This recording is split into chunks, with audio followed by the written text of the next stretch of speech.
In today's video, I'm going to take you on a small tour of my workshop.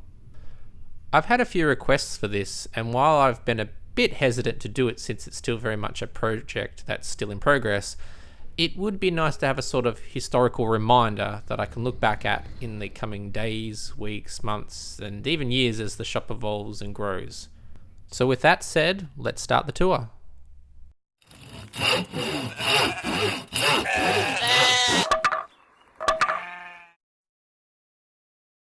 Let's start by discussing the size of the space. So the workshop is 6 meters by 5 meters. It's the same size as your standard double car garage, I guess. It's still a really cozy space. It does mean that we still need to sort of try and maximize the space here. When I consider the size of my previous workshop, which was a tiny 3 by 3 meter shed, then this is, enormous in comparison. It still means that we do need to sort of maximize space here, and there's a lot of potential area that we can utilize, obviously above us and up on the walls, which I still haven't done yet or will do in the future, especially around the doorway here. So the space is quite comfortable, but we will need to try and sort of make sure we maximize it. For those who are asking what the shiny stuff is that's on the wall, well, that's actually insulation, and it lines the top of the shed, goes all the way around the walls. It's a effort to try and obviously minimize the heat in summer, because obviously it gets very hot here in Australia. I'm thinking about maybe putting a split system up there, or at least something to, take the edge off the temperature in here. So I guess we'll start where everything started, which is the mitre-saw station workbench / drawers, storage, whatever way you want to call it. This was my first workshop project, and obviously I'll link to the original video. It continues to be expanded. I have since obviously put things in the drawers, so I've got hardware and nails and all sorts of things in here now. I do prefer drawers over cabinets. I think cabinets are things where you put stuff to go to die, basically, where they never see the light of day again. And in terms of drawers, I don't like deep drawers. I think deep drawers, again, same problem. So I like to have shallowish drawers. I did make these deep enough that simply I'm able to still put quite a lot of things in here, but not that they start to stack on top of each other. So I think that's important when you're building these kind of things.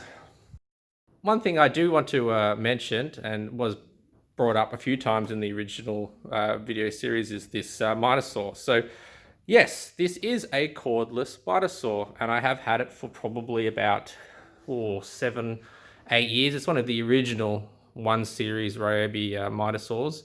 People were a bit surprised that I would sort of make something this nice and then stick this mitre-saw on it. I don't do tons of mitering, and the mitering that I do is normally very small. So a lot of, picture framing type stuff. So I don't need a huge giant miter saw. And for my needs, this has served me, more than admirably. And it is, it is cordless. So why is it cordless? Well, the reason why it's cordless is because my previous workshop was a garden shed, which is at the back of a previous house. And that garden shed had no power whatsoever. So a lot of my original tools, especially basic tools, are all cordless. I do have a lot of Ryobi cordless tools. It's not that I have some sort of affinity towards Ryobi. It's purely because, once you sort of get invested in a particular battery ecosystem, it's very hard to sort of break out of it once you acquire quite a number of tools. Here in Australia, at least, Ryobi is probably the most common, I'd call it, DIYer brand. For most general purpose stuff, drills, impact drivers. I recently bought the stapler, which was really good for the pool table build. I've got a cordless jigsaw, of course, and I've got multiple, impact drivers and things like that. I do have a nailer, or a brad nailer. Yeah, those have all been very, very useful, and they're fine. They really are fine. But, maybe down the track, should situations change, or if there's a tool that's not available. The one tool, actually, that I do wish Ryobi had, and I'll talk about it when I go and we'll talk about the router, is I wish they had a plunge wireless router. Sorry, not wireless, a cordless one. I'll talk a little bit about the table saw now, because I know a few people have asked about the brand. So the brand here, obviously, as we can see, is Sherwood. Now, as far as I understand it, this Sherwood brand is pretty much something that's only really sold here in Australia. Almost certain that this brand or this table saw itself or this manufacturer, pretty sure these are made in Taiwan. I'm pretty certain that this is just a rebadged OEM, I guess is the word to use. So this is a hybrid cabinet saw is what it's described as. It's supposed to sit above a contractor saw, I guess, but below a full-blown cabinet saw. The differences, I believe, are mostly to do with the way that the trunnion system works in the table saws and the way that the motor's mounted. It sort of sits in between what cabinet saws do, where I believe sort of the whole top sort of sits and moves around, whereas in this one doesn't. But then it sort of has the same trunnion system as a cabinet saw, I believe, which is a bit different to the contractor saw. So look, in terms of performance, this was a huge jump for me. So me personally, I previously owned one of those Ryobi job site saws. That saw did me for quite a number of years, but obviously being, a job site saw, quite basic, I started to outgrow it with the things I was attempting to try and build. So for me, this was my Christmas present, birthday present, all rolled into one. So I'd been saving for this one for quite a number of years. In Australia, how much does it cost? I think it's around, once delivered, including like tailgate and all that kind of stuff, about $2,000, which is not too bad for a table saw of this sort of functionality and feature set. So in terms of cut capacity, we're kind of looking at around 33 inches or about 800 mil, give or take, a little bit longer than that. So why did I choose this particular table saw? Well, this particular one does support 12-inch blades. So it will take 10-inch ones, but it will also take 12-inch ones. So again, my understanding is that the number of blades available in 12-inch is relatively higher than it is in the 10. I just wanted to give myself some more flexibility and longevity and some future proofing, because obviously I'd rather it support more blades than not. One of the unique features of this one is that it does support dado blades. Anyone living in Australia and probably even Europe will understand that dado blades is a bit of a weird talking point when it comes to table saws. I know our folks over in the US, kind of take dado blades for granted a little bit, but most of the commercially available off-the-shelf, table saws, especially your job site saws, don't support dado blades. They don't even support the ability to take out the riving knife. And there's many reasons for that, and you can Google that and YouTube that. There's lots of videos regarding talking about laws and the requirement for blades to stop within a certain amount of time, etc. But this one does support dado blades. I recently did a project where I used dado blades for the first time. So that project is this one here. The first time I've ever used dado stack. Pivoting to my router table. This is one I made only about a year and a bit ago. It just uses a bog standard Ryobi corded trim router. It works well, and you've seen it in many videos. I used it to make drawers and things like that. I probably will switch to using the dado stack now that I have it. This one works really well. Dust collection is really good. I designed the fence as well. It's just made out of MDF, but it has lots of limitations. Obviously dust collection. Yes, it does have the dust port back here, and that works, predominantly well for most things. But then you have those situations where you're only doing sort of a through cut, and then, well, the dust just goes down here. So I didn't really take into consideration a lot to do with dust. And the other thing too is in terms of adjustment, lowering and raising, this is very finicky because obviously all the gravity is wanting to push the router down. So making really subtle slight adjustments is really complicated. So it's not ideal, and I probably will build a new one, but I think what it really needs is a proper router lift to make it more functional. And if I do that, I might consider building one in here. So this is a big gap underneath here, and I think you see it a lot actually on project videos, putting the router under here. So I think that probably could work really well. That might be a future workshop project. Let me know if that's something you think you'd like to see. So let's talk dust collection, and this is my Sherwood dust collector. Like many woodworkers, especially beginning woodworkers, I used shop vacs. So shop vacs like this one. I don't, again, have a brand affiliation with Sherwood. They just happen to be very cost effective. And again, I am certain that this, even this one, is sold under many different brandings. So in terms of the ducting, I've got quite a bit of ducting here. And I have ducting pretty much running throughout the entire shop. I do get asked, or have been asked, about where this ducting comes from. Again, this comes as a kit from Timbicon, sorry.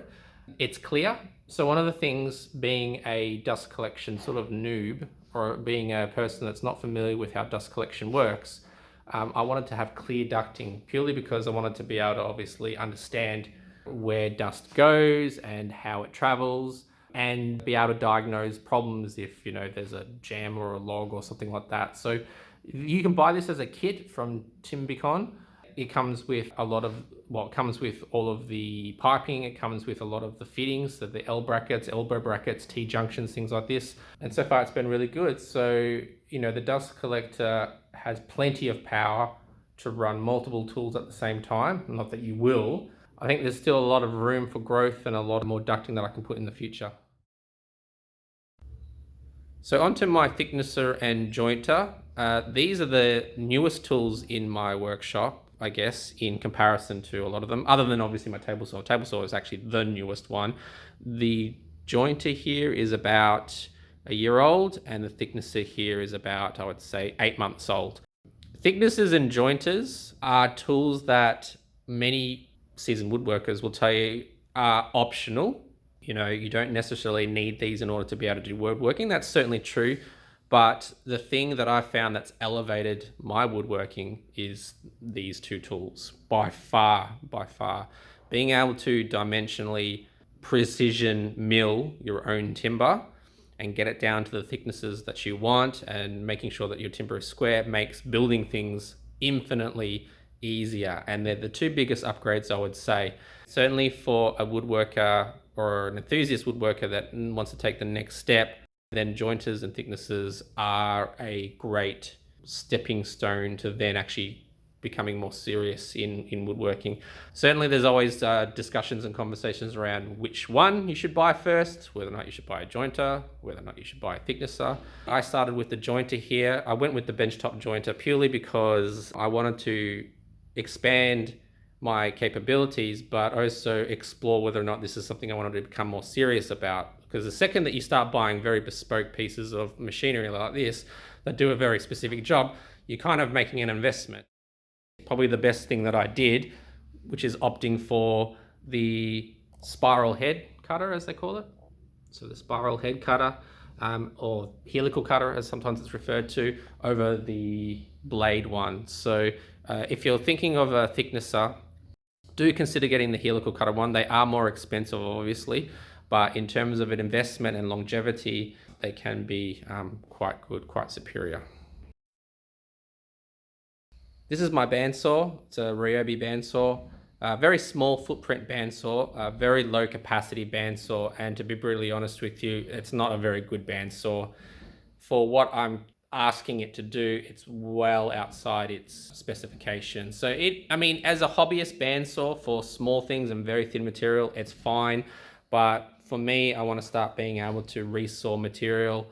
I've got a lot of timber up here that I would really love to be able to start using, but I can't because, I'm hesitant to use it purely because that I don't have a bandsaw capable of helping me resaw some of this. So some of that is quite thick, and I want to be able to, you know, maximize the yield from some of it. And so this bandsaw is pretty much on its last legs, and I've just ordered a new bandsaw, and as you can guess, it is another Sherwood, yes, but it was on special, and yeah, so that's the one that's coming is a 10-inch bandsaw, heavy-duty bandsaw. I was umming and ahhing about a 14-inch bandsaw, but they, you know, the price I couldn't quite justify it. So this one will get replaced, and yeah, there'll probably be a future video on me showing that off. So this is my clamp situation. I have a lot of these F-style clamps and a few of these quick release clamps, but I don't have anywhere enough clamps that I should own. I definitely need to get some parallel clamps to be able to do panel glue ups and things like that. I don't own any at all at the moment, purely because I've been sort of saving up. Those parallel clamps can be quite expensive. So hopefully in the next couple of months, I will try and get some parallel clamps, because I do have a lot of this beautiful recycled timber up here, and it would be really cool to be able to make some panels and panels from that, and I just need the clamps to be able to do it. And right now I just don't own a single parallel clamp to help me make those. So this is my drill press. It's an old drill press, an old Ryobi one, and you can see that kind of has the old logo. I'm not sure how old it is, but my father handed this down to me. So it has some sentimentality, but it is sort of getting on in age. I do have some problems with the chuck occasionally slipping off, I don't know, the shaft here.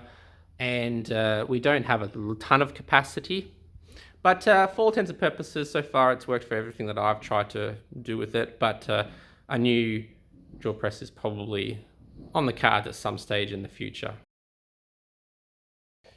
And moving on, what's next to it is my sanding station. So once upon a time when I had my small shed, I had everything on wheels and cars. I still do. It is handy, but I think with the workshop now, having dedicated permanent spaces, some of these things might be more useful. I don't know yet what I'm going to do, but this is just a bog standard Ryobi belt sander that I bought at one of the big box stores. I do want to sort of maybe replace this with one of the ones that allows you to lie it sideways a little bit, I think, which has got the longer belt. I think that would be more useful, but I mean, that's on a wish list rather than a must-have list. But I keep all my sandpapers and discs and things like here, so it keeps it nice and tidy. Next is the assembly bench. So this is something I built about a year ago again as well. It was the first thing that I built to fit in my car garage, so that I could at least temporarily assemble some things. So it's, again, just made out of pine. This is an old desk top, so from an old desk, and it works really great. So it's great as an assembly table. It's on wheels, so I can wheel it around. I am thinking about maybe putting drawers in here, or some sort of shelving in here to store stuff, or maybe just one side. I'm really not 100% certain, but as a table, it's really, really good. So in terms of future plans, things that are immediately happening in the next probably month or so is that I will have an extra dust extractor here. So for the fine dust, that'll go up there, that I've just ordered. There is a replacement bandsaw, as I mentioned, that's coming, that hopefully will unlock a whole bunch of new possibilities, especially around resawing and book matching and all that kind of stuff. I'm thinking of what to do with the wood storage in the future, whether or not I build some sort of rack up here along the wall to reduce the footprint of this, and then obviously extend this bench to go all the way around, and maybe even go all the way back around this side. This side here is a bit of a, I guess, organized mess. Everything is sort of laid out to allow me to access it, but it's not really set out in a most convenient way. So I'm wondering whether or not, again, we build bench to go all the way down there, and that would obviously give us a lot more storage as well, and give us a lot more options. But then again, I'm not sure where to put this. I am planning on probably replacing this thing with a bigger jointer, so I'll need to make sure that there's room for that one. But yeah, those are the immediate plans that I have. I think the next build I'm going to do is to fix this part here, because right now it's this comes from my old shed workshop, so I just put that back up there. But I think what I'll do is I'll build a new one that's obviously much longer, so that I can put all of the tools in there. So there's a few that are actually missing from here because I don't have enough room to put them in there. So with that, guys, the tour is now complete. Thanks everyone for watching. Post your comments, questions, or queries below. and I'll see you on the next video where I promise there'll be some actual woodworking. See you later.